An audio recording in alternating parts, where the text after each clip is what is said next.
Fala, galera, diga aí, bom dia, boa tarde, boa noite. Rapaz, hoje são 24 de fevereiro, finalizando 2 meses de 2023 e também finalizando 2 meses do governo Lula 3, do governo, sei lá, da loucura que tá sendo esses 2 primeiros meses. Mas será que o meu convidado de hoje pensa que tá sendo essa loucura também? Trouxemos hoje, de novo, segunda vez, repeteco, Luan Esperandil, beleza, meu rei? Beleza, Marcelo? Prazer estar aqui com vocês do Diga Aí. Sempre uma honra estar contigo. A gente que agradece demais. Eu ia brincar dizendo que você veio de Brasília especialmente pro Diga Aí, mas aí é muita prepotência, né?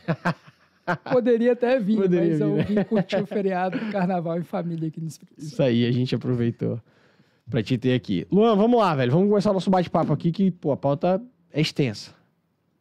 Essa quarta temporada eu tô começando de um jeito diferente. Parei de apresentar as pessoas e eu tô começando a pedir para as pessoas se apresentarem. Então, quem é Luan Esperandil? Nossa, quanta prepotência. Bom, acho que eu sou um jovem um pouco idealista sobre os desafios que o Brasil precisa superar aí de reformas para a gente conseguir ter um ciclo de liberdade e prosperidade econômica e social. E estou em uma trajetória aí desde a faculdade, fazendo parte de diversas organizações e think tanks liberais que entendem que o Brasil precisa de maior liberdade econômica para conseguir avançar e superar esses desafios. E, atualmente, eu sou analista político, cofundador e diretor executivo do Instituto Livre Mercado, que faz defesa de interesse em causas para influenciar o Congresso Nacional em pautas mais alinhadas com a liberdade econômica, dentro desse propósito que a gente tem buscado. Pô, bacana. Vem cá, virou brasiliense? Candango, né, que fala. Candango, virou? Já largou o sangue capixaba já e virou lá? Como é que é? Como é que é essa vida lá? O coração, ele bate nos dois lados, né? Então, assim, tá tudo certo. Como que é a vida lá, cara? É muito diferente daqui? Seu dia a dia muda muito? O que você fazia aqui, que você vai lá? Tá? Olha, acho que tem algumas similaridades. Brasília, por mais que seja uma cidade que tem uma projeção nacional, os olhos estão voltados para lá muito por causa da política, porque ela nasceu por causa da política. Sim. Mas Brasília também tem vida própria já, né? Já tem alguns anos que ela tem uma vida própria, um aspecto cultural próprio. Infelizmente não tem praia, mas tem lago. O lago é artificial, mas assim, funciona e cai bem também. E assim, tem gente em Brasília que brinca, né? Que muita gente vai para lá para trabalhar lá, enfim, e acaba não gostando tanto. Ou ame ou odeie. Eu não sei se eu ainda amo, mas eu já me acostumei, digamos Curiosamente, acho que eu vi uma postagem sua dizendo que lá as coisas funcionam, né? Em termos de infraestrutura, de logística, tá? Funciona, né? Cara, não tem trânsito, assim, é muito difícil, assim, se você mora no plano piloto. Eu moro na Asa Norte lá. E, assim, acho que tem uma diversidade gastronômica muito interessante na cidade. Toda a parte de qualidade de vida que você precisa, esportes, entretenimento, etc. Tudo isso existe e é acessível, é muito interessante. O custo de vida em Brasília é mais alto do que Vitória. Né? Enfim, acho que é um dos mais altos. Tem um PIB muito alto lá, per capita, né? Exato. Você pegar os bairros que têm maior renda per capita, dos 20 mais do Brasil, você tem 3, 4 lá. Então, assim, dentro do plano piloto. Então, mas assim, é uma cidade interessante de viver. Tem gente que eu descobri lá que gosta da seca, da umidade. Eu, particularmente, quando eu cheguei lá, as primeiras impressões não foram tão boas, porque eu cheguei justamente na época da seca. Então, às vezes eu estava em Vitória com 85% de umidade, chegava em Brasília e tinha 10, 12. Caraca.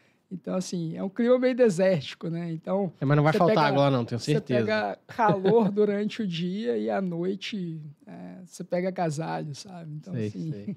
Mas, assim, eu comecei a gostar muito da cidade porque tem vários pontos positivos também lá, né? Então... Seguro? Muito seguro?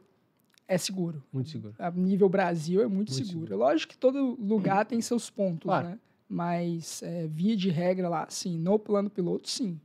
Caraca, legal. Bom, vamos lá. Fizemos essa pequena introdução aqui para saber como é que tá essa sua nova vida. E aí, Luan? O que indicam esses 2 primeiros meses do moço lá, que eu posso chamar de Lula, 9 dedos, descondenado, etc e tal? que indicam, cara? Em todos os setores, assim, economicamente, em termos de política mesmo, de relacionamento, de diálogo entre os poderes, em termos sociais, assim. Vamos começar por aí e o negócio vai se ramificando. Tá, a gente está há 2 meses de governo e, via de regra, inícios de governo tendem a ser um pouco mais complicados, um pouco mais complexos. Por exemplo, você pegar o início do governo Lula em 2003, você tinha um Roberto Amaral, que era ministro da Ciência e Tecnologia, e com 2 meses de governo ele estava falando que o Brasil tinha que ter um projeto de bomba atômica, algo que o Collor já tinha enterrado lá nos primeiros meses de governo. Então, obviamente, você tem algumas declarações controversas que parecem desconectadas da realidade que a gente tem tido e, via de regra, inícios de governo tendem a ser um pouco assim.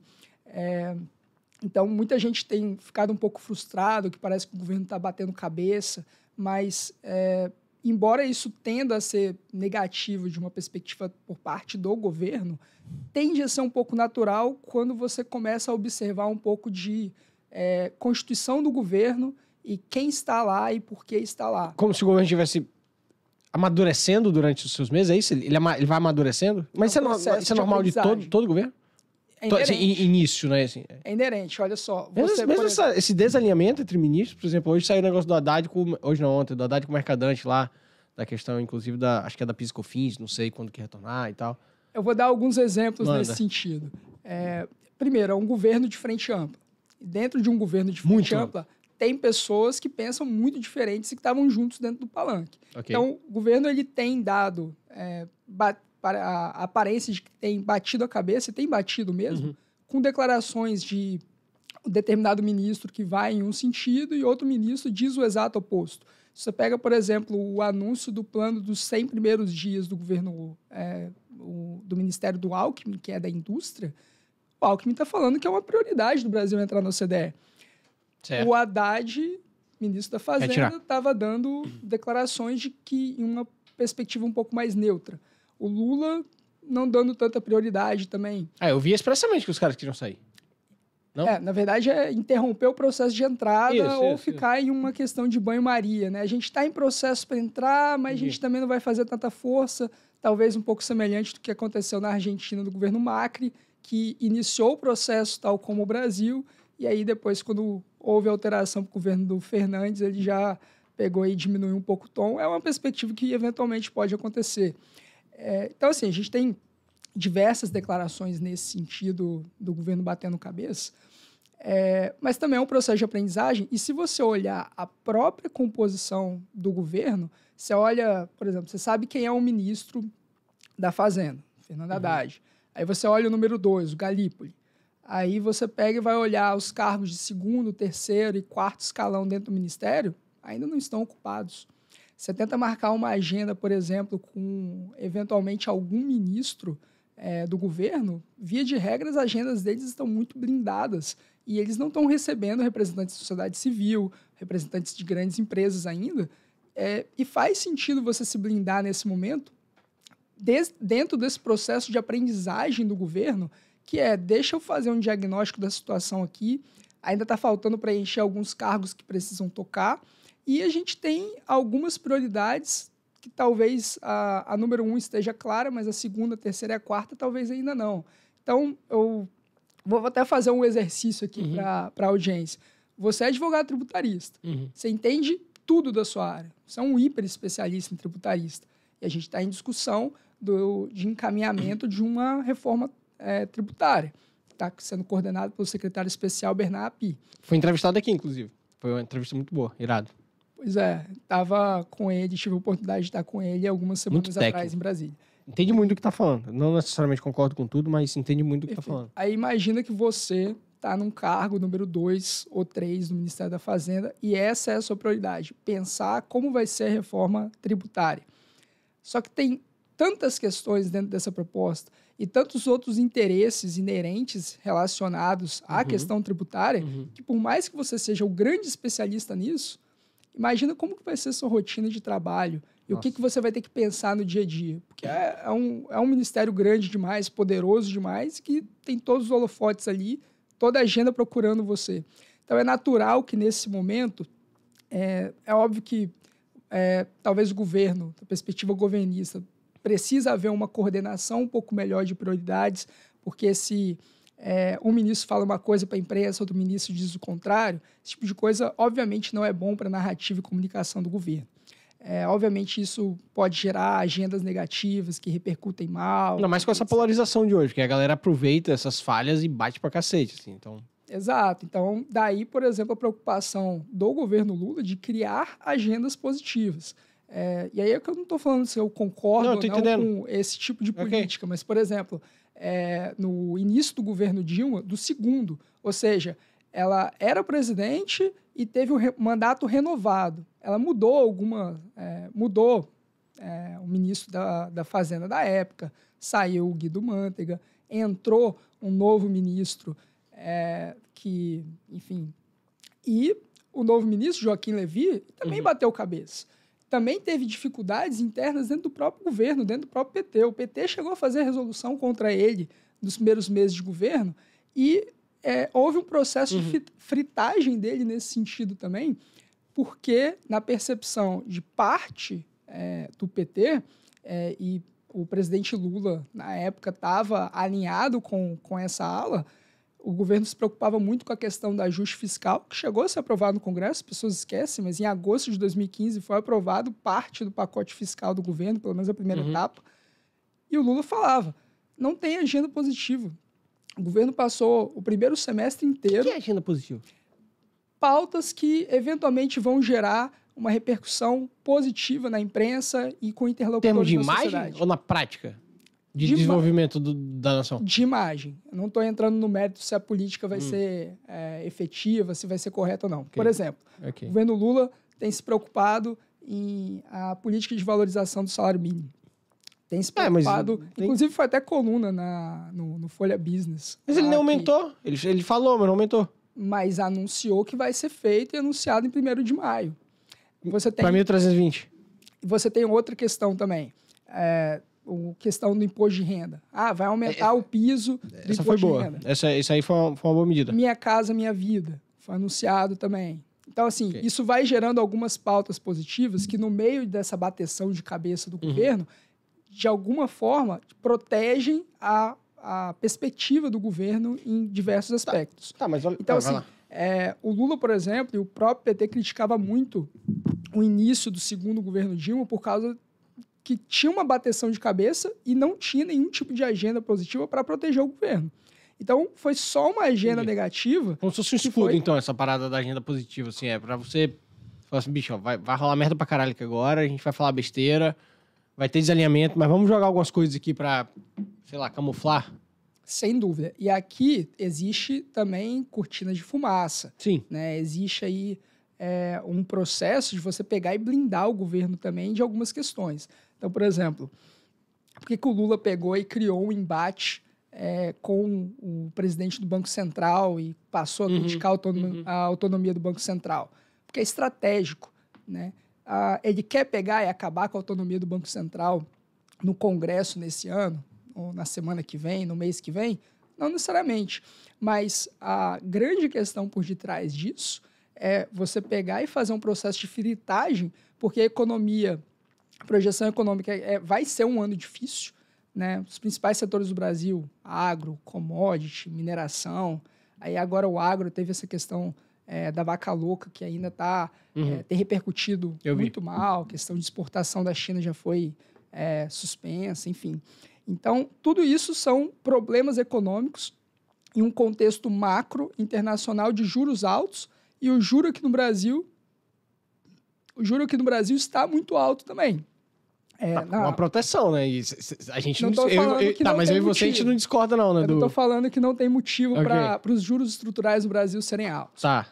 Mas a questão é o seguinte, é você criar uma narrativa que, por causa de todos esses problemas internos e externos no mercado internacional também, o governo ele vai entregar um crescimento no final do ano de um PIB fraco. As projeções têm falado aí até abaixo de 1%, que na época da Dilma era chamado de PIBinho. Então, o que o governo pega e fala? Olha, com esse juro, com Selic a 13,75... Eu não consigo entregar mais. Eu não consigo entregar mais. Então, o Lula ele começa um processo de fritagem, colocando a culpa em um ator político que, por mais que o Banco Central hoje seja independente, o Campos Neto ele foi nomeado no governo Bolsonaro, quando ainda não era independente. Então é estratégico o governo pegar e criar uma agenda de fritagem para lá na frente falar, olha, lá atrás eu avisei, não tinha como crescer com esse juro alto. Isso é tão ruim, porque isso aí é só um reforço dessa bosta, dessa polarização, dessa diferenciação, enfim, aquele negócio... E é ruim pro país, né? Não, é ruim demais pro país, é aquele negócio, cara, que eu sempre defendo ideias, sacou, Luan? Eu sou muito repetitivo aqui no Diga Aí com as coisas que eu falo. Por exemplo, acabei de elogiar a questão do aumento do teto do salário mínimo, desculpa, do imposto de renda. Pouco, beleza, mas já aumentou. Por exemplo, outro dia eu elogiei que, já que vai ter uma reforma, o Bernard é super técnico. De novo, não concordo com tudo, ok? Acho que vai ter um aumento da carga tributária, mas vai ter uma simplificação. E quando você tem uma simplificação, você diminui um pouco o custo tributário. Então fica elas por elas, mas a longo prazo eu gosto da ideia da simplificação. E ainda bem que é ele lá, podia ser um cara muito pior. Eu acho o Bernard ultra técnico. A entrevista que a gente fez com ele, achei ele maravilhosamente técnico, independentemente de discordar de algumas coisas ou não. Agora, a gente tá falando aqui da agenda positiva, da cortina de fumaça e tal, mas, cara, o tanto de coisas que eu tô vendo o governo, e aí não só o Lula, o Haddad, o Mercadante, até a própria Dilma falar, isso me causa medo. Então, assim, se a pergunta fosse, o que os 2 primeiros meses de Lula indicam pra você, Marcelo? Eu ia falar assim, temor. Porque beleza, eu sei que ele não vai fazer, cara, só que o simples fato dele pensar e falar... Já gera instabilidade, já gera pressão. Gera instabilidade já e gera assim, fuga de pra quem... isso aí. Pra quem tem um pouquinho mais de conhecimento econômico, financeiro, porra, de mundo e tal, gera essas consequências ultra negativas. Eu vou... Sei lá, o BNDES vai financiar coisa lá fora agora. Por tudo que a gente viu que foi roubalheira pra cacete, que não deu certo. Vamos pensar numa moeda única com a Argentina. Eu sei que não é moeda única de circulação, tipo euro e tal, mas não precisa, porque o preço tá uma bosta. O cara vai lá pra dentro da Argentina e fala que a Argentina é privilegiada e ele pegou um Brasil, sei lá, desesperador. Aí o Segré, inclusive, no episódio aqui, ele compara os números de PIB, de crescimento, de dívida externa. Brasil e Argentina é completamente... Cara, essa narrativa que ele vai fazendo... É uma narrativa que, para mim, só piora a polarização. É uma narrativa que só afasta o investidor externo. E a gente sabe que, inclusive, como uma das lições do Mises, né? Investimento externo para desenvolvimento de uma nação. Não vai ajudar na questão da inflação, que aí ele pega e fica batendo no Campos Neto, que independentemente se foi nomeado pelo Bolsonaro, é técnico pra cacete. A atuação do Banco Central, querendo ou não, é elogiada em relação à pandemia. Tem gente que fala até que deveria ter feito isso antes. Até demorou, foi um dos primeiros e tal. Mas, cara... Dá medo demais, velho. Dá medo demais, sacou? Assim, não sei se você concorda com esse ponto. Assim, beleza, cortina de fumaça, ok, agenda positiva, mas pra mim parece que é uma agenda negativa. Eu estava até conversando hoje com um experiente consultor do Senado, vou até citar aqui o Marcos Mendes, tem um livro sensacional que é Por que é tão difícil fazer reformas no Brasil? E ele estava falando que em um governo que... Cara bom pra entrar no Diga Aí depois, hein? Por essência, é um governo anti-reforma, eventualmente você fazer algumas reformas, elas acabam sendo deformas, né? Eventualmente isso pode até ser perigoso porque, assim, existe o risco político inercial, que é aquele, por exemplo, que o Brasil viveu entre 2005 e 2015, que foram 10 anos em que praticamente a gente não avançou em reformas econômicas. Ok. E a gente também tem um risco político, que é o risco político adverso, ou seja, é aquela tomada de decisão do poder público que piora o ambiente de negócios e gera risco setorial, gera risco para uma empresa, enfim. Que é a chamada deforma, né? Então, assim, sei lá, o conhecido 11 de setembro do setor elétrico, né? Que foi uma medida provisória do governo Dilma, que inclusive a gente paga até hoje a conta de energia mais cara por isso e seu filho também vai pagar, Marcelo. Então, assim... a gente tem algumas tomadas de decisão que efetivamente pioram os ambientes de negócio, então às vezes é até bom jogar ali na zaga, tentar obstruir determinadas votações legislativas para a gente tentar evitar o pior, né? O Roberto Campos falava isso e eu admiro muito a trajetória dele, inclusive como parlamentar e constituinte, porque a gente tem a terceira Constituição mais extensa do mundo e, apesar disso, Marcelo, nós, dentro dessa Constituição tão extensa, não existe nenhum artigo que Roberto Campos pegou e propôs e que entrou no nosso Constituinte. mas apesar disso, ele acabou evitando o pior em diversas votações a partir de emendas que foram sugeridas por ele e que, eventualmente, mitigaram um pouco ou colocaram uma norma que acabou sendo ambígua e acabou não entrando em vigor. Enfim. Então, assim, a frase dele é que quando eu fui para o Congresso, eu pensava em fazer o bem, mas quando eu cheguei lá, eu descobri que talvez o melhor que eu pudesse fazer era evitar o mal. Então, assim, daí a importância de você ter uma oposição ativa, coesa, e que consiga obstruir as principais propostas do governo, que ainda é a principal força política do país, o executivo. Você se sente assim, hoje, com o que você faz, Luan? Com certeza. Eu até acho que dentro do governo pode haver espaço para avançar algumas reformas regulatórias e que podem ser positivas. A gente tem, dentro do histórico do PT, algumas reformas extremamente importantes. Vou citar uma de crédito, alienação fiduciária, em 2004, 2005, por exemplo. Revolucionou o mercado de crédito no Brasil para compra de automóveis, por exemplo.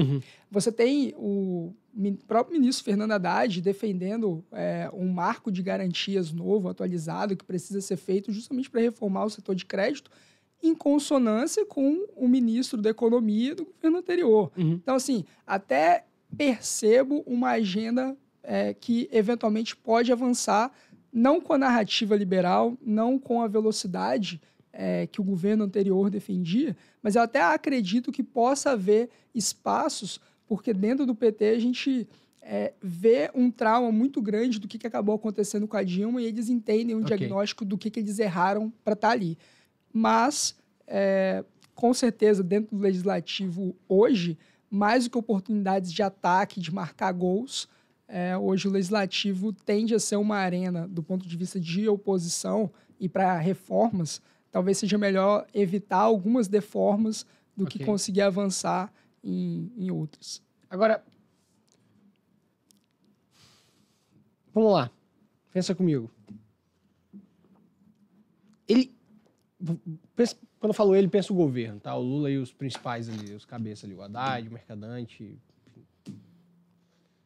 Você acha que ele tá dando um indício de como vão ser esses 4 anos? Porque, assim, porra, parece que ele tá doido, velho. Parece, assim, que ele pensou e falou. Às vezes até lembra um pouco o Biden lá, como se tivesse gagaço. Pensei nisso aqui, vou falar pra agradar e, obviamente, a gente já falou que desagrada. Mas você acha que ele vai seguir dessa forma? O Lula, ele tem jogado solto, né? Ele tá bem radical. Ele tem jogado solto, ele tá muito mais radical. Eu sinto também uma questão, né, até talvez por causa da faixa etária dele, de querer avançar um pouco a história e por isso tentar impor um ritmo um pouco maior. Mas eu acredito que essa pergunta, né, do por que ele está jogando tão solto assim, né? Alguns anos atrás ele não era assim. Acho que tem uma questão pessoal dele, talvez um pouco do que passou, né? Ele passou mais de 1 ano e meio preso, enfim. Então, é claro que isso traz marcas para a pessoa. Mas do ponto de vista de composição ministerial, quando a gente vai analisar, eu acredito que um dos pontos que leva o Lula a estar jogando tão solto, talvez seja a falta de você ter algum ministro com um grau de interlocução alta com ele para dizer uma coisa chamada não. Acho que você tá falando tipo o Palocci, o Disseu era? Palocci e o Disseu tinha um grau de interlocução muito forte com o Lula, a ponto de que, na época, se a gente for trazer, né, no início do governo Lula, muita gente falava que o presidente, na verdade, era o Disseu, que era o ministro da Casa Civil, que com 6 meses de governo teve um decreto que ampliou e deu superpoderes ao Ministério da Casa Civil. Eu lembro disso. E hoje, assim, quem que pega e fala não pro Lula? Né? Quem tem esse grau de interlocução? Talvez o Alckmin um pouco. Você acha? Acho que não. Quem é o número 2? Eu acho que pouco. Quem é o número 2? É o Haddad? Acho que talvez eu chutaria... Tá longe pra cacete. Eu chutaria que talvez quem tem o maior grau de interlocução com o Lula hoje e de influência talvez seja a Janja, Marcelo. Eu tenho certeza disso, mas eu tava falando assim do governo. Mas vamos pegar aqui a Janja. Eu concordo, mas ela tá... Quem é ela, velho? Mas ela tá jogando dentro do governo ali. Tá influenciando, sabe?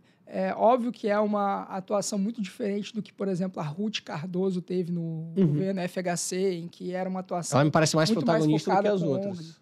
É óbvio que é diferente. Por exemplo, a Marisa Letícia, ela tinha dentro da esplanada, ela tinha, dentro do palácio, na verdade, ela tinha uma sala para ela, sabe?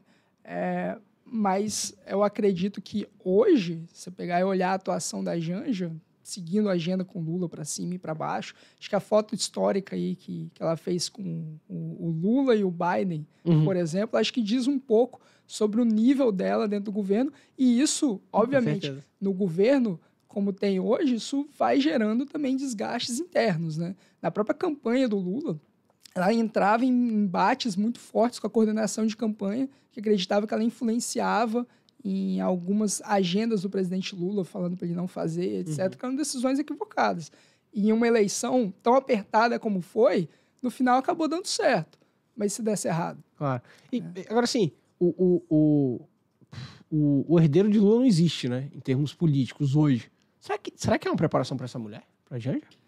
Olha, ela não pode se candidatar, a não ser que o Lula renuncie, né? Constitucionalmente, ela não pode para 26. Mas é, mas é uma...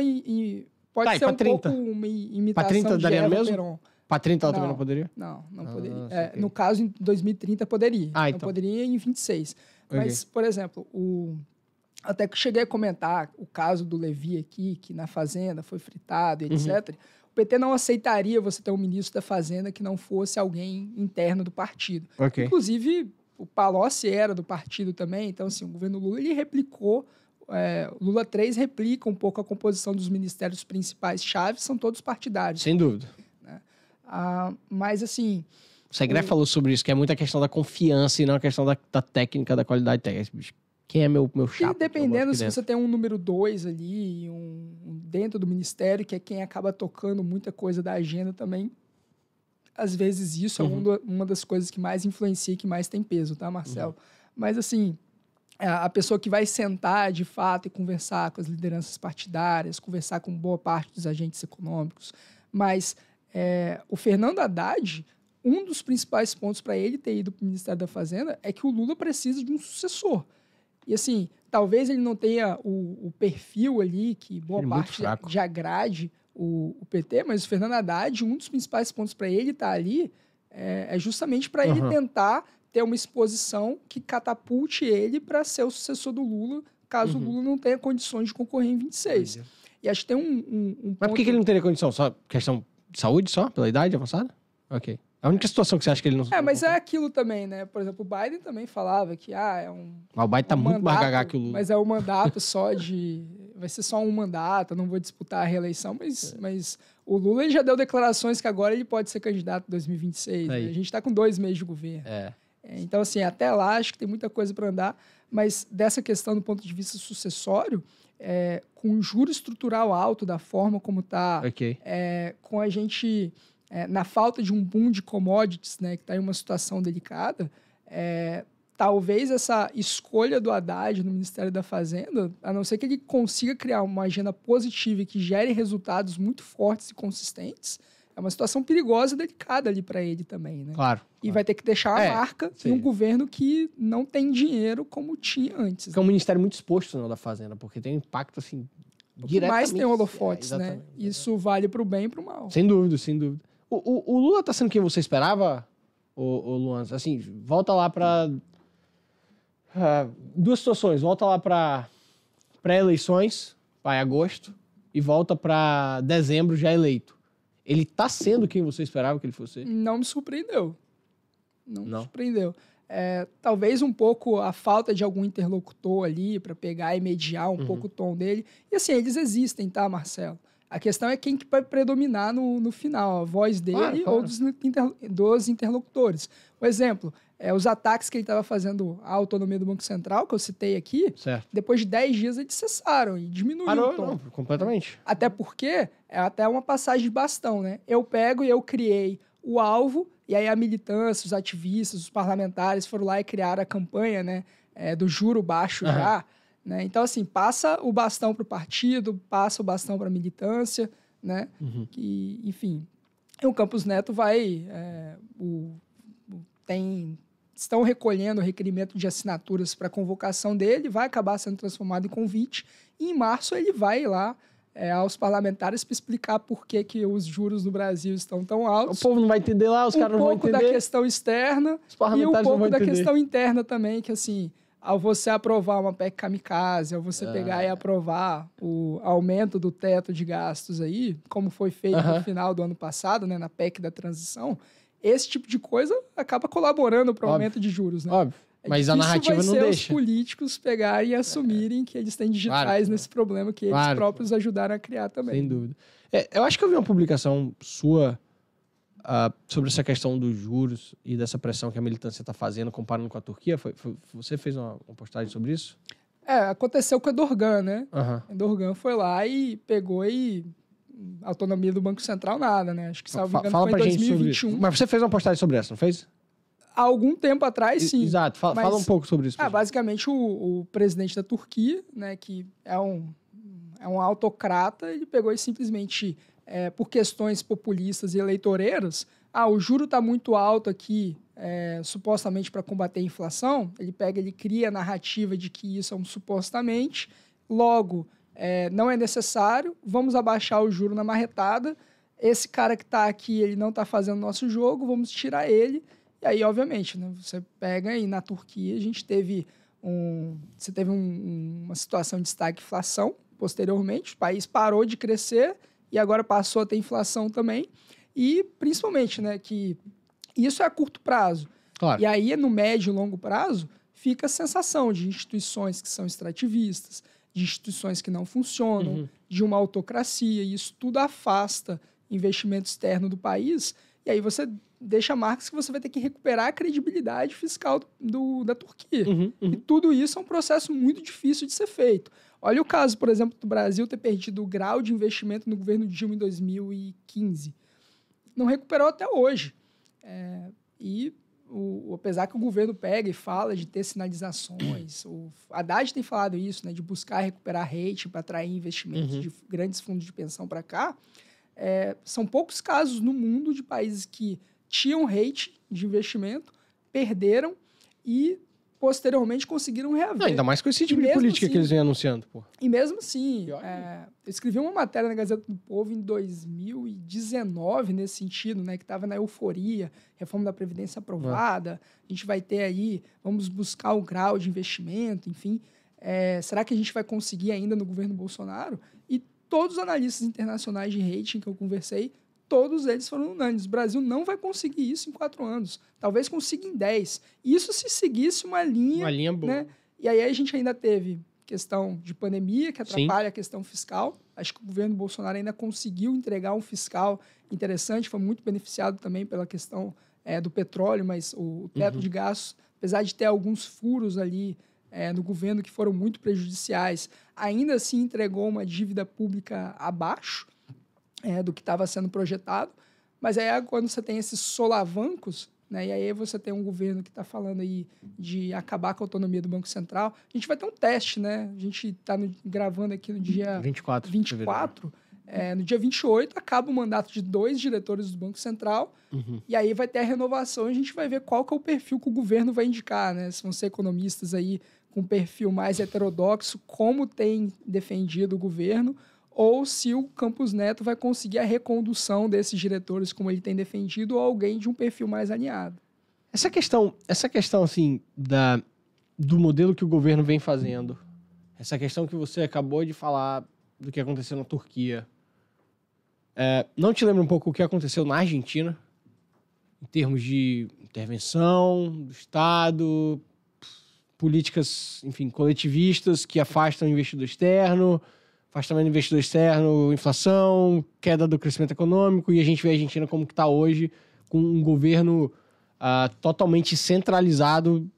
Acredito que eu não posso falar que lá é uma autocracia, ou talvez seja, sei lá, pela forma como os kirchners conseguiram conduzir tudo e tal. Não lembra também um pouco? As digitais, elas estão ali do caminho, né?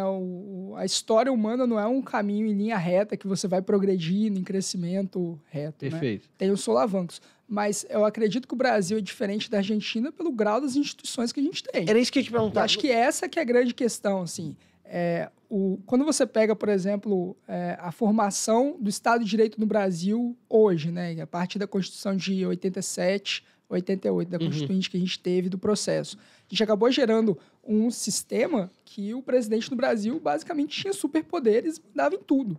Certo. O que o Collor tinha na manga quando ele começou o governo, ele pegou e aprovou, por exemplo, o plano Collor, né, quando foi feito, eram 17 medidas provisórias que basicamente todas foram aprovadas no Congresso sem uma emenda, sem alterar uma vírgula, com toda a imprensa falando e aplaudindo que aquele plano de confiscar dinheiro dos brasileiros seria aceito e daria tudo certo.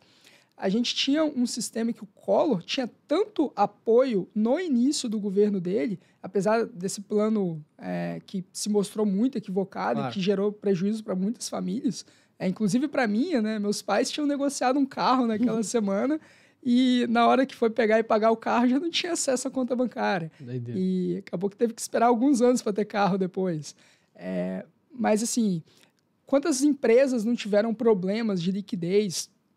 Quantas empresas aí o que você faz numa situação dessa? Se eu chego para você que é advogado, aconteceu esse problema, o plano econômico do governo está gerando prejuízo para minha empresa, vou ter que demitir, porque não tem fluxo de caixa. Você vai entrar com uma liminar, né? Sim. Aí o governo pegou e editou uma medida provisória, Marcelo, falando que você não pode fazer isso contra o plano Collor.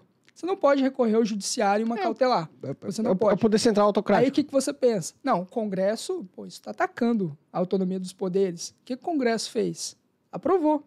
Claro. Aí você pega e você pensa, não, peraí, alguém vai entrar e vai judicializar essa questão no STF para a gente pegar e fazer isso. Aí o PDT foi lá e entrou com uma ação, Marcelo.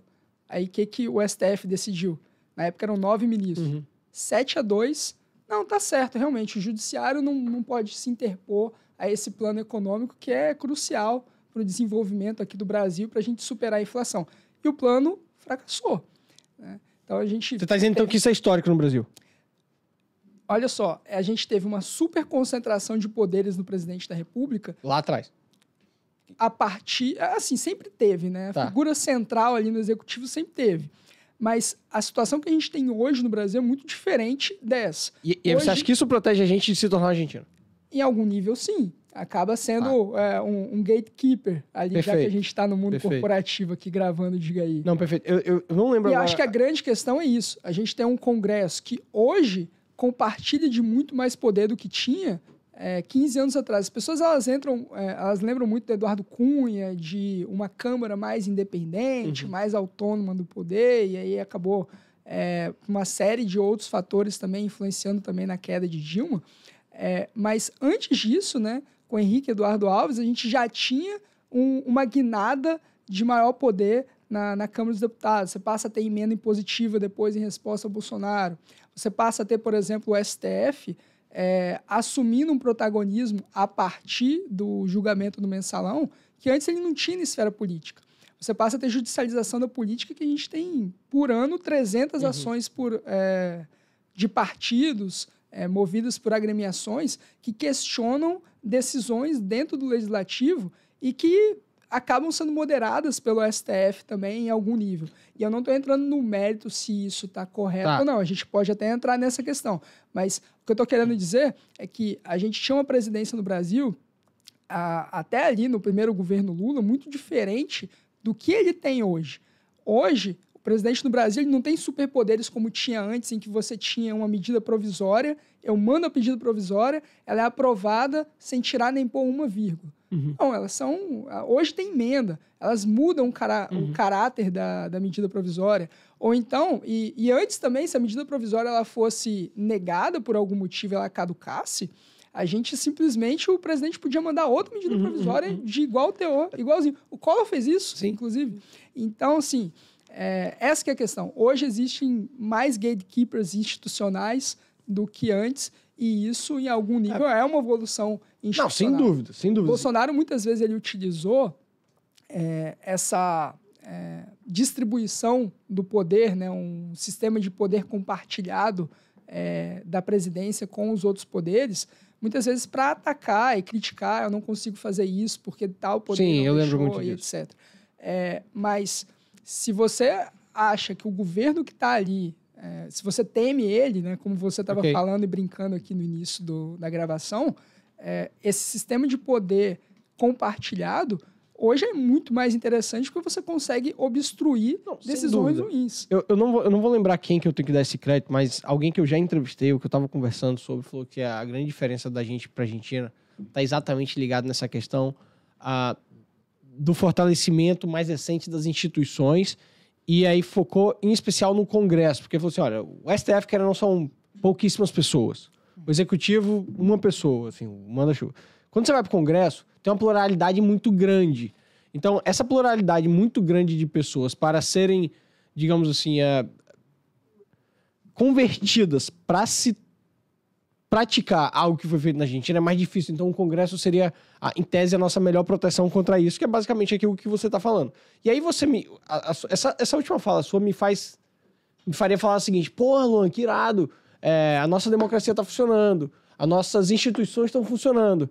Mas, cara, se eu for pegar... Elas estão funcionando fazendo esse comparativo que você fez. Beleza, quando começou... A evolução institucional. Quando começou, vamos lá, a democracia no Brasil, principalmente pós-88 com a Constituinte e tal. Agora, se eu pegar e fizer uma análise das nossas instituições com um sistema democrático, federalista, republicano, capitalista e tal, tá uma bosta, velho. Mas eu não entrei nessa análise. Não, mas eu tô trazendo. Eu sei que você não entrou. Você fez a comparação... Eu entendi, e faz total sentido. Vamos comparar a nossa democracia hoje, 2023, com, vai lá, cola lá 90, por exemplo, sei lá. Melhor hoje. Show. Ok. Agora vamos pegar hoje com o que deveria ser. É uma bosta, velho. Mas aí você tá olhando muito do ponto de vista de filosofia do dever ser. Então, né? Eu tô jogando justamente com o que é. Mas vamos então, pegar, assim, então, outras nações... Sem fazer juízo de valor aqui, é um fato que hoje você tem proteções institucionais que simplesmente antes não existiam. Se você for olhar hoje, o Roberto Campos Neto, ele é mais poderoso que o Fernando Haddad. O Lula não consegue tirar o presidente do Banco Central. Perfeito. E...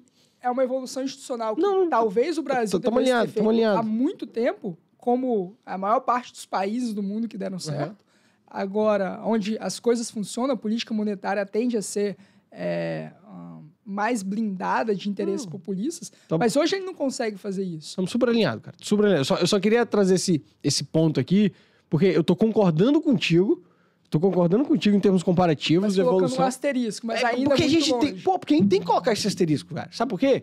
Porque senão a pessoa que te vê lá no Instagram, ou que me vê fazendo minhas postagens, ou que tá aqui ouvindo Diga Aí, vai falar assim, pô, então nossa democracia tá boa pra cacete. Não, cara, tá uma bosta. Tá uma bosta, sim, sacou? Principalmente se a gente comparar onde funciona.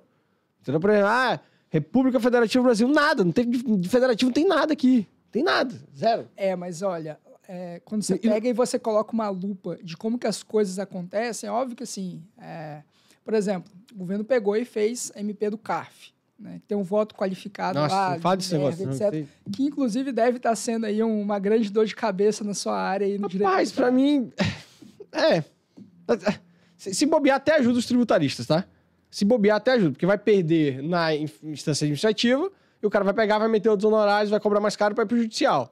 Sacou? Mas aí aumenta o custo de transação para pegar e investir no país. Então, péssimo. Assim, não. Eu tô falando... É porque você falou como tributarista. Mas como... Pô, péssimo isso aqui. Mas a questão dela, né? Como que as coisas estão sendo feitas? Olha a comparação. O governo Collor manda 17 medidas provisórias. Todas são aprovadas sem mudar uma vírgula. Uma vírgula, Marcelo. Estamos alinhados. E um plano completamente bizarro. E hoje a emenda do CARF, a MP do CARF... Sim. Que eu concordo, eu acho que ela é danosa ao ambiente de negócios, ela pega e passa por cima uma medida provisória que, sim, de uma decisão recente da legislatura passada. Que tirou e mostrou as evoluções. E que você tira a previsibilidade jurídica nesse sentido, tem um monte de problema que ela gera, mas mais do que isso, a negociação que o governo está fazendo para pegar essa medida provisória e suavizar ela, e pelo menos conseguir passar alguma coisa dela e salvar, o governo está suando muito nesse nicho de governo.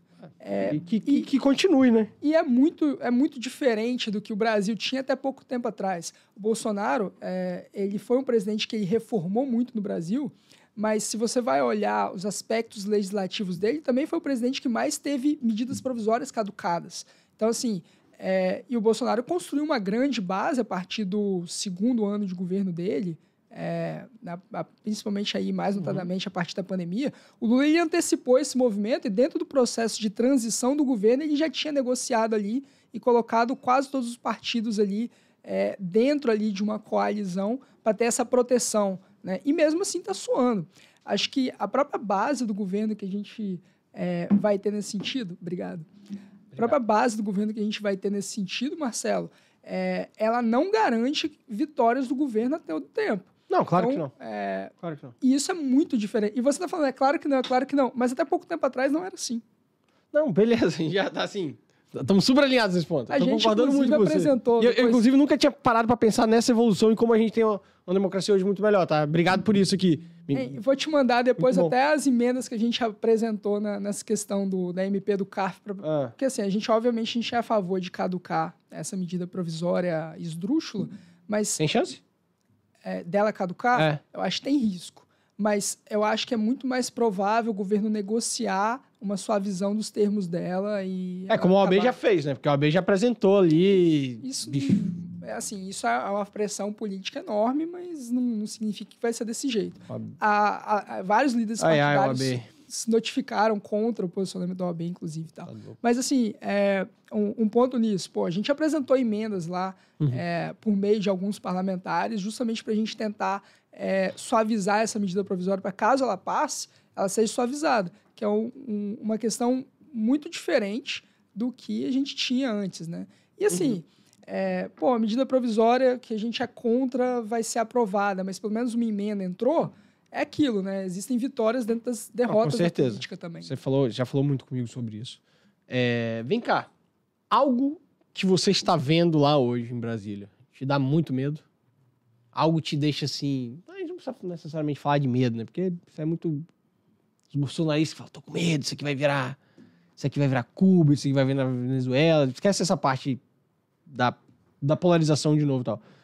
Tem algo assim que te dá receio, que você fala assim, cara, isso aqui é muito ruim pra gente. E eu não tô falando necessariamente de uma política ou outra, enfim. Olha, Marcelo, a gente trabalha lá justamente com advocacy em questões de concorrência e melhoria de ambiente de negócio. Então, desse aspecto, nesse governo, eu acho que a questão fiscal preocupa muito. Ok. Tá? Muito mesmo. Relacionada à reforma? Ou a reforma é algo que seria bom? Não, os gastos em geral. Você tá falando nesse sentido. O ímpeto de gastar e buscar aumentar e desrespeitar o teto de gastos. A gente tem a questão do marco fiscal, que o governo, a própria Haddad tem falado, que vai encaminhar, vai tentar antecipar e etc. Mas é como um gestor falou no evento do BTG 2 semanas atrás. A grande questão dos indicadores, das percepções, dos investimentos do país... e a ancoragem de risco no país, porque ninguém está colocando fé nesse marco. Então, acho que esse é um risco que me preocupa muito, do ponto de vista econômico, né? Não estou falando aqui pessoal, assim. Não, econômico. Do mercado. Isso. A gente tem essa questão da autonomia do Banco Central, é uma preocupação, porque a gente não sabe exatamente quem vai ser nomeado para substituir a vaga dos 2 diretores que vão sair no dia 28. A gente está muito perto disso. Então, dependendo... 28 agora? 28 de fevereiro. Né? A gente tem uma renovação. A autonomia do Banco Central, ela blinda, mas é uma blindagem que anualmente é renovado 2 diretores. Quem indica? Para o presidente da República. Então, é uma blindagem parcial. Mas tem veto? Alguém tem veto? Alguma coisa e tal? Passa para o Sabatino no Senado. Eu sei. Mas os Sabatinos no Senado são uma espécie de chazinho das 5, né? Não. Se você for olhar as indicações que foram feitas... Com uísque no chá. Se a gente for ver as rejeições de Sabatina que foram feitas, foram muito poucas. Lembro de casos da República Velha, que no caso do STF, de ministro do STF, que foi que Floriano indicou, e algumas das recusas, inclusive, nem juristas eram, tinha diploma de medicina. Enfim, isso a gente está falando aí do século XIX. Então, porque em tese para o STF você não precisa ser jurista, né? dotado de notório saber jurídico. Vem cá. E a gente tem... eu lembro de um caso de uma recusa no dia 3 de janeiro, assim, primeira semana do governo FHC, em 95, teve uma recusa também, uma sabatina no Congresso do indicado presidente do Banco Central, mas aí os parlamentares da base dele protestaram em relação a uma questão específica de uma negociata ali, que acho que era pouco republicana, digamos assim, e aí eles foram comer pão de queijo na hora da votação e não teve quórum e o governo foi derrotado. Então, assim, são poucos os exemplos de sabatinas indicadas. Geralmente, o processo de sabatina, a votação em si é uma formalização de acordos que foram feitos na prévia, né? Então, assim, a gente tem ministros, por exemplo, pessoas que iam ser indicadas a ministro no STF que não foram, porque quando o presidente foi conversar com interlocutores, houve uma desistência que falou, esse cara não passa. Então, enfim, exatamente, a gente tem que ver qual que vai ser a repercussão disso, né? Ô, Luan, antes da eleição do presidente do Senado, a palavra, né, a frase era: o Senado é bolsonarista, teremos um contrapeso à política socialista do PT.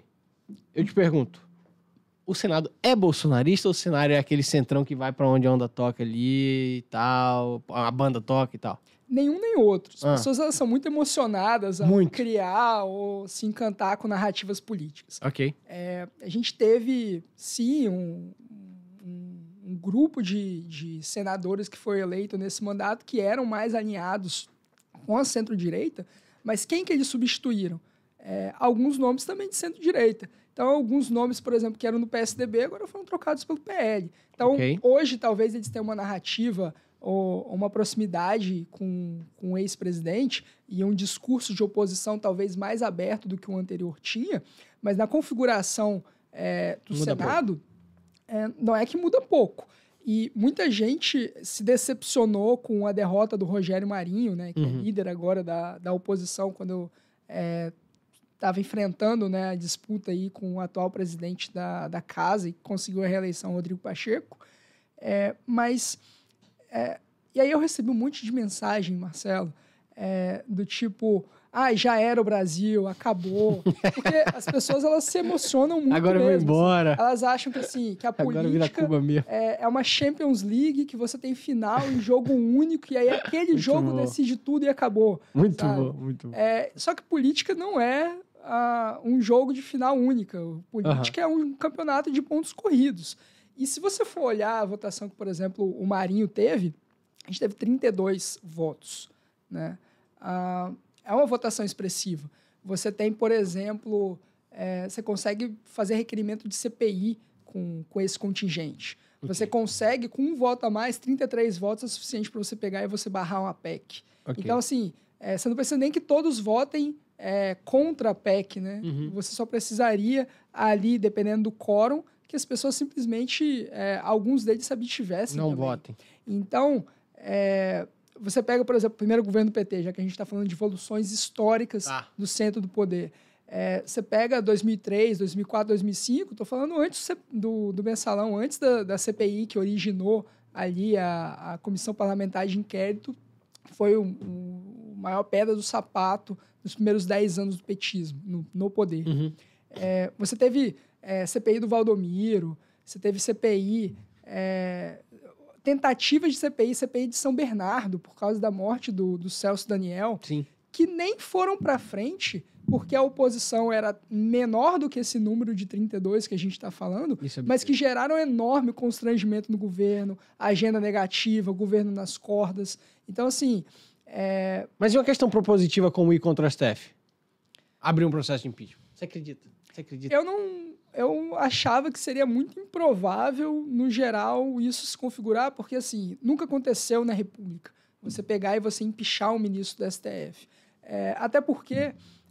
nem abrir processo, né? Nunca foi nem aberto, já? Nunca nem foi aberto no Brasil. E até dentro do Ocidente, né, que tem esse sistema de Supremas Cortes e tal, é muito incomum esse tipo de processo acontecer. Mas é muito comum a gente ter o que está tendo hoje no Brasil? Aí eu teria que analisar melhor o direito comparado. Você acha que está tendo excesso? Acho que há decisões aí de controvérsia, sim. e que algumas pode questionar mais do que outras, talvez. Mas aí você está falando de questões, por exemplo, relacionadas a... Porque, assim, decisões polêmicas sempre tem. A gente teve a questão da coisa julgada, tributada. Mas isso aí para mim é... Você tá falando mais a questão de liberdade de expressão. Liberdade, fake news, autoritarismo. Porra, essas paradas aí que a gente viu. Você é vítima, você é julgador, você é executor, essas coisas. É isso que me preocupa. É isso que me preocupa. Querendo ou não, você falar ele da coisa julgada, ele tá no âmbito dele, ok? Ele tá ali no... Independentemente de eu discordar ou concordar, que eu, inclusive, discordo, por questões técnicas e econômicas e, enfim, de segurança jurídica e tal, mas eu tô falando do outro, tô falando do excesso. Tô falando do excesso. Está se extrapolando os poderes. Olha, acho que é possível, sim, você pegar e fazer essa interpretação de que está havendo. Particularmente, eu acho que tem algumas decisões muito controversas ali e que geram estranhamento e que você fala, olha, talvez essa aqui, até esse ponto aqui, talvez eu concordasse, ou talvez, apesar de discordar, eu via mérito jurídico, e nesse aqui eu acho que houve um claro excesso, mas aí é uma questão que eu acho que o governo tem... dentro da narrativa ele tem ganhado, tá, Marcelo? Porque o que acontece? Se que você governo? olhar, você tá falando esse governo? Lula, sim. Ok. Porque se você olha do ponto de vista de editorial, de notícias relacionadas à parte econômica, pega o editorial do Estadão e da Folha. Várias porradas em relação aos planos econômicos do governo, que inclusive a gente estava falando aqui. O editorial, semana após semana, o Estadão tem batido no governo. Uma semana de governo... com 4, 5 dias já tinha denúncia aí de ministro do governo, sim, etc. E o noticiário negativo em relação ao governo, pressionando muito mais, mesmo nessa fase assim, dos primeiros 100 dias, que costuma ser um caso de amor com a imprensa. Mais isso leve. É bastante comum também, tá? Okay. Mas aí o que acontece? A gente tem o dia 8.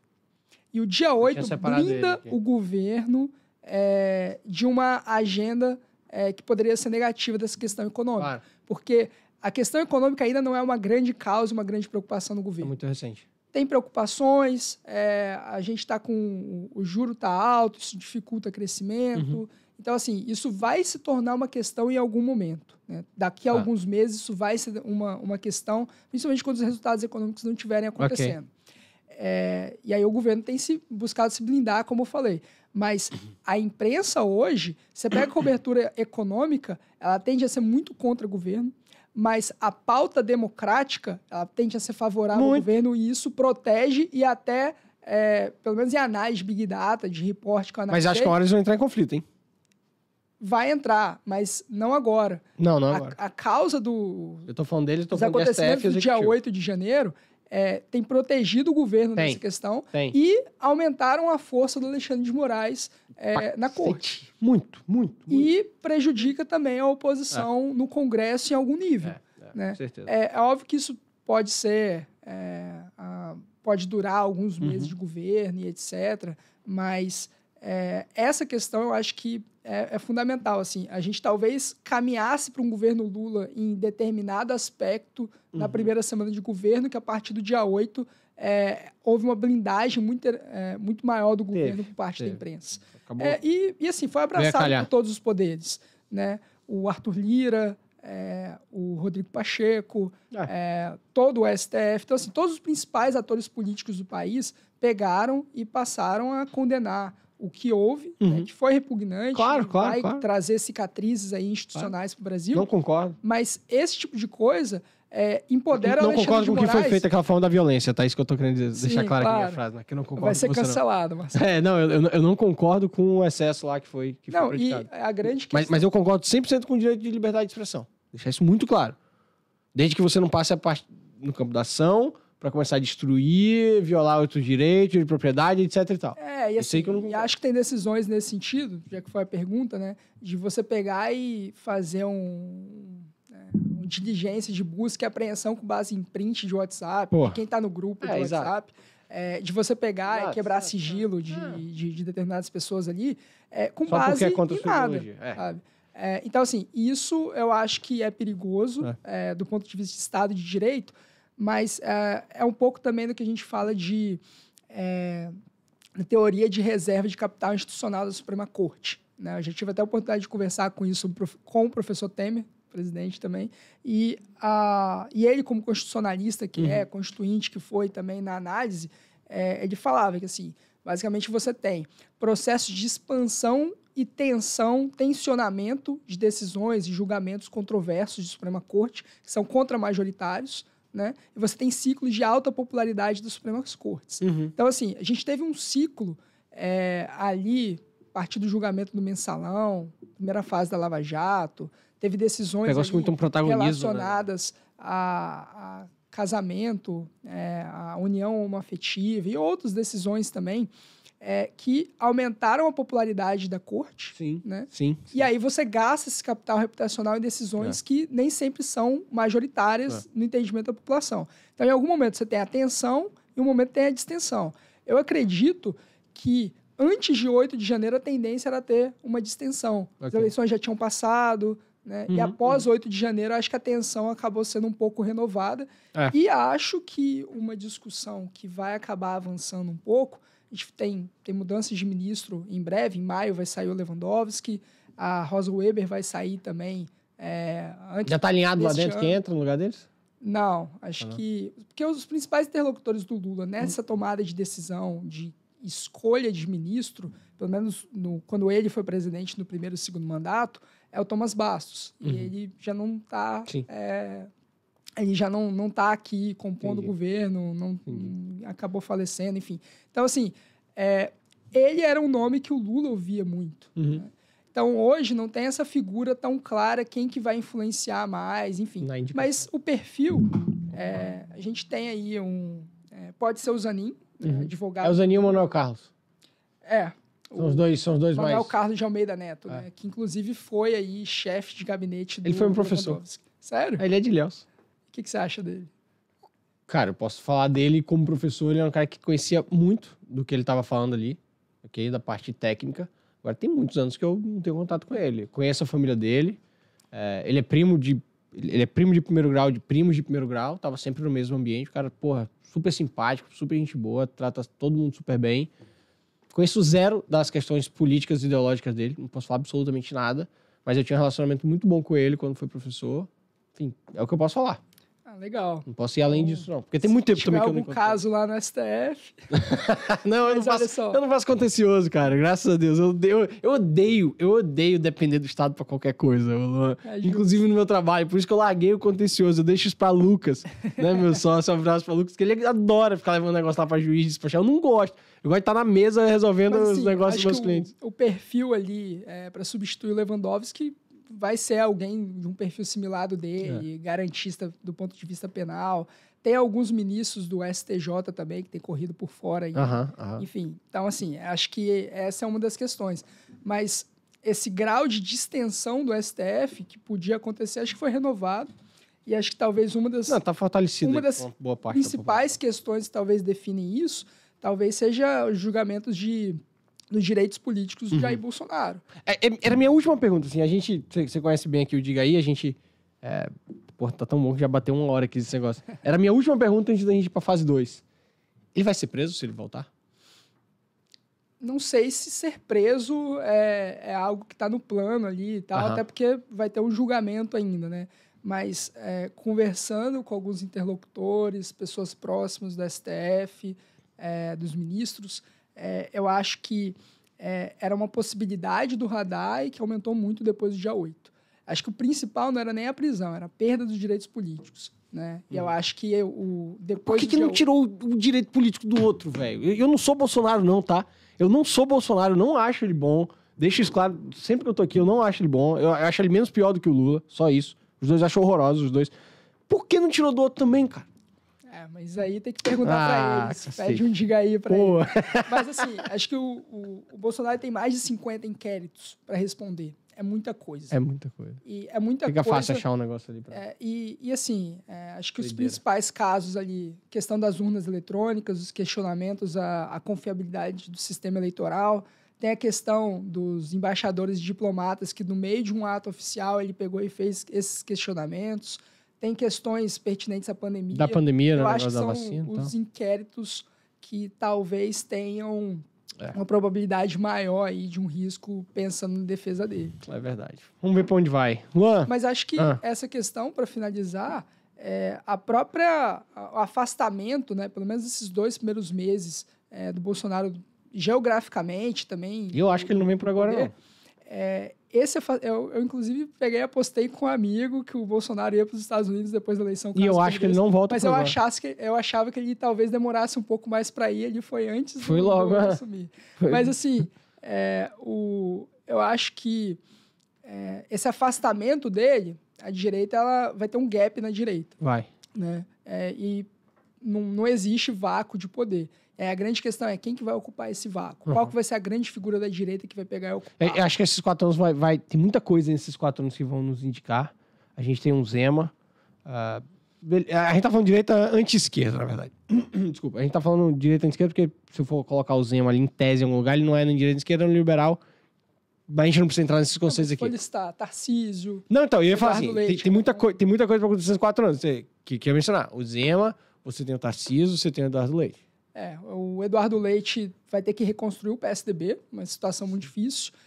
O Tarcísio, ele tá com o Kassab em São Paulo, dentro do secretariado dele, e tem ajudado, feito um esforço fenomenal ali. Você vê que o Tarcísio ele tem seguido a narrativa bonitinha. Tem. O Zema ele já partiu para um certo enfrentamento, que pode ser perigoso, porque ele é governador e você está em guerra contra o Executivo Federal, sendo que você está dependendo disso. Né? Sem dúvida. Então, por exemplo, o Zema, ele teve um superávit histórico em Minas Gerais, mas não está pagando dívida. Tem 3 processos no STF para julgar questões pertinentes e muito caras, questões tributárias pertinentes em Minas Gerais, e essa é uma das questões. Né? Então, assim, o resultado do governo dele depende disso. Tem eleição municipal também em Minas Gerais, ele precisa criar uma base ali, enfim. Então, é um desafio grande. Mas eu acho que tem alguns membros dentro do próprio parlamento que podem acabar ganhando um pouco desse protagonismo da direita também. Tá? Vamos ver como é que vai ser. 4 anos aí de montanha-russa. Luan, nossa segunda parte você conhece. Antes disso, fazer um agradecimento ultra especial aqui à Apex Partners, né? Nosso parceiro aqui, diga aí. Você já trabalhou aqui na Apex, estamos aqui gravando. Vou fazer um agradecimento especial também hoje a 2 amigos, ao Stanger, que me deu esse presente aqui, ó, pra quem tá no YouTube. Isso aqui é um Atlas, galera. Eu gosto pouco do Atlas, né? Eu tenho esse Atlas, eu tenho a tatuagem do Atlas. Não sei se você já reparou, Luan, a logomarca do Diga aí é um mini Atlas levantando uma bola que lembra um microfone, tá? Então é verdade. Essa é a ideia, né? Então, agradecimento a Stanger por esse presente. E esse presente veio da loja de 2 amigos queridos, da Decore, lá da Gabi e do Matheus. Um abraço pra eles aí, tá? 2 amigos queridos. O Matheus tá me devendo um almoço. Tá te devendo um almoço? Publicamente aqui. Pô, boa, cobra. Ele vai ter que ouvir aí, vai ter que pagar o almoço. Aí, mas se ele pagar, tem que me levar junto, tá? Porque você tá aqui no programa. Vamos lá. Luan, nossa segunda parte... Papum, dinâmico, não precisamos entrar em muitos debates. Foi muito bom, cara. A gente passou bem aqui de 1 hora aqui. Vamos lá. Luan, nos indique, por favor, um livro. Por que as nações fracassam? Livro bom. Cara, esse livro é tão bom. Pena que... Já voltou até? Porque voltou a ter voltou no ano passado. Cara, muito bom esse livro. Que livro. Se fosse citar outro, eu vou citar do Marcos Mendes aqui. Porque é tão difícil fazer reformas no Brasil. Boa. Você vai me ajudar a trazer ele depois aqui. Um filme ou uma série? The Crown, que eu tô assistindo, série. Lucas gosta, que a gente já comecei a gostar, me interessar mais por monarquia britânica agora. Boa. Tem que bater um papo com o Gachaga, então. Bruno, um abraço pro Bruno Grande também. Bruno. Tá sempre aqui com a gente. Um autor favorito? Citar o Semoglu. Justo. Esporte? Hoje eu tô na corrida. Tá na corrida? Boa. Tem algum time? O Fluminense e a Juventus de Turim. O Fluminense trouxe o Marcelo agora, hein, cara. Tomara que venha em forma. Porque se vier em forma, joga muito. Então, o dinismo vai dar certo. Luan, você se considera um liberal, um libertário ou um anarcocapitalista ou nenhum dos 3? Liberal. Boa. Quando eu falo PT, você pensa? Respeito muito a história do partido, grande partido. Acho que talvez a direita deveria se inspirar um pouco mais neles na construção de um. Pô, mas mesmo com esse esquema lá Aí foram as pessoas, não foi o partido? É isso? É o copo meio cheio, né? Eu tô pegando e olhando aqui o partido da construção dele. Eu li um livro recente da história do PT. PT, uma história, do Celso. E é um livro que vai pegando e traçando justamente como que foi feita a agremiação desde o início, como que surgiu a evolução. Como partido isso é muito E forte. aí você vai pegar e vai olhar os partidos de direita no Brasil, né? A construção de alguns deles, ou os problemas internos que eles geram e tal. Não existe um, né? Tem até uma frase do Lula que diz, né, que existe um partido no país, no Brasil, que é o PT, e o resto são conglomerados de parlamentares e políticos, etc.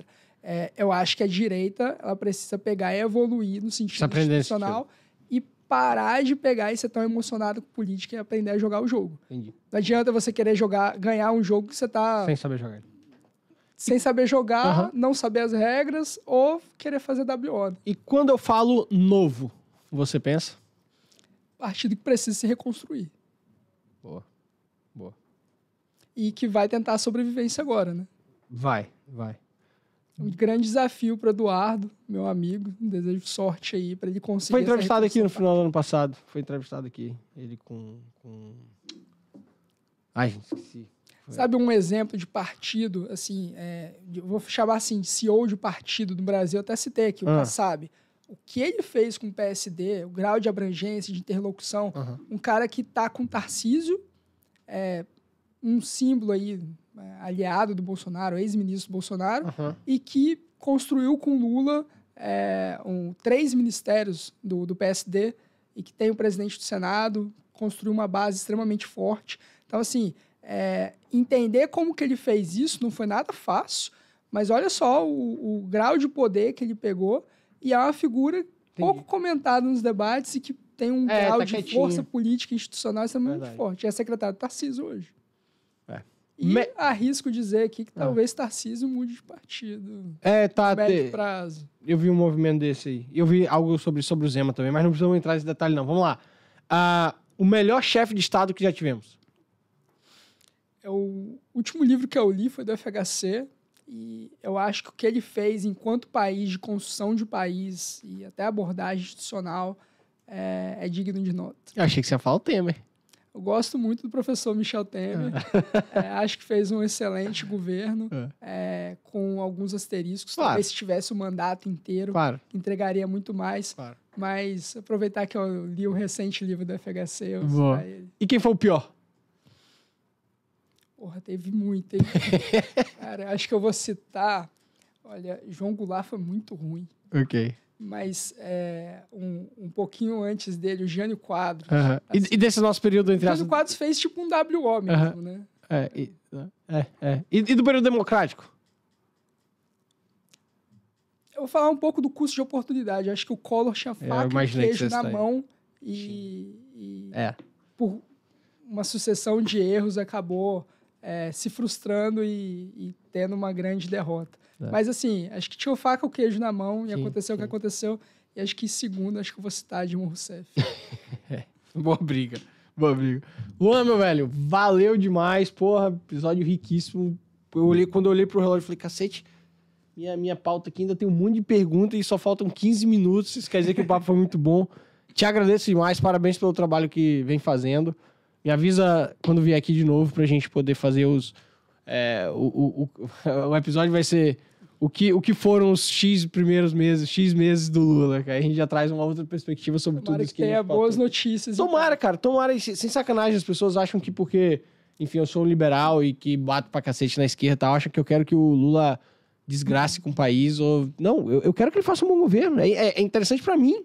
É interessante pra mim que ele seja um bom governante. Eu acho difícil porque eu discordo muito das políticas dele, mas eu espero que ele faça um bom governo. Eu quero que o país cresça. Um comentário nesse sentido, para resumir, já que o episódio é os primeiros 60 dias do governo Lula, não tem ido no bom caminho. Não tem ido. Fechamos bem. Meu velho, obrigado, tá? Valeu. A gente se vê de novo, certeza. Valeu, galera. Contem com a gente. Aquele abraço, até a próxima. Valeu.